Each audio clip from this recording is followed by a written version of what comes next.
ponto mais importante, né? A gente tem uma formação contínua dos nossos professores.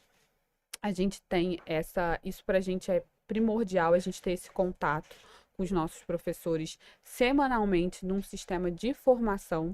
E eu acho que é importante a gente trazer aqui também que a formação, assim como acontece com os estudantes, com os professores também é a partir de uma observação da gestão da demanda. Porque a gente tem indivíduos diferentes vivendo no ambiente. Então, por exemplo, pode ter um ano ou um semestre que a gente está vendo que a gente está precisando aprofundar mais numa gestão de sala de aula. Então, a gente traz isso para a formação do professor. Mas tem um outro momento que a gente está vendo que a gente precisa aprofundar no letramento matemático, numa formação em letramento matemático. A gente vai trazer isso para o professor. Na questão. E aí a gente não fica com aquela formação estática do professor, como se fosse eu começo o ano já sabendo tudo que eu preciso. Não, eu começo o ano com planejamento, mas eu também tenho que ter abertura nesse planejamento para trazer as demandas reais do dia a dia.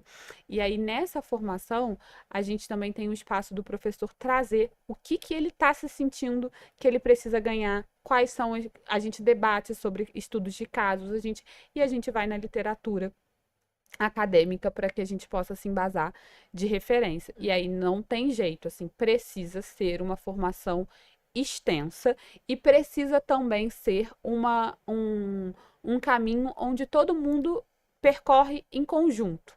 Porque não adianta um professor que não esteja disposto a se transformar. Um professor que não está disposto a se transformar é um professor que na escola Hub não vai ter. Porque são desafios. Eu não estou negando aqui que são desafios, mas são desafios onde a gente colhe resultados muito potentes. Vocês são pioneiros, né?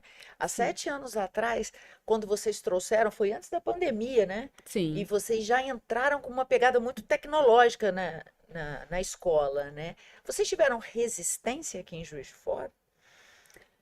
Eu não digo resistência, eu não sei se seria a palavra mais correta, mas eu acho que a gente teve uma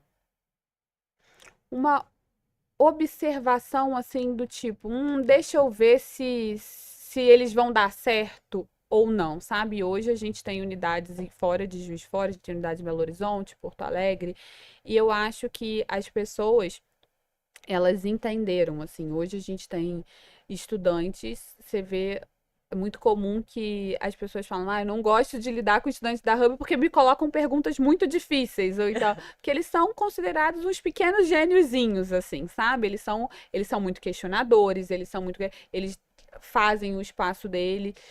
Então, isso acho que a gente conseguiu já colocar na cidade, a gente colocou, não só em Juiz de Fora, mas também nas outras cidades, muito o que a gente veio para fazer e que dá certo, sabe? Dá certo. E eu acho que é importante a gente trazer aqui a perspectiva da tecnologia, que a gente nasce com uma perspectiva muito do senso crítico da tecnologia.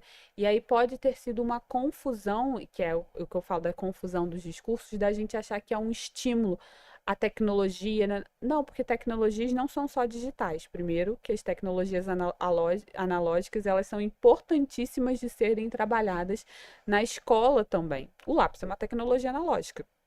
É a nossa a capacidade de criar um lápis, o ser humano foi uma tecnologia analógica.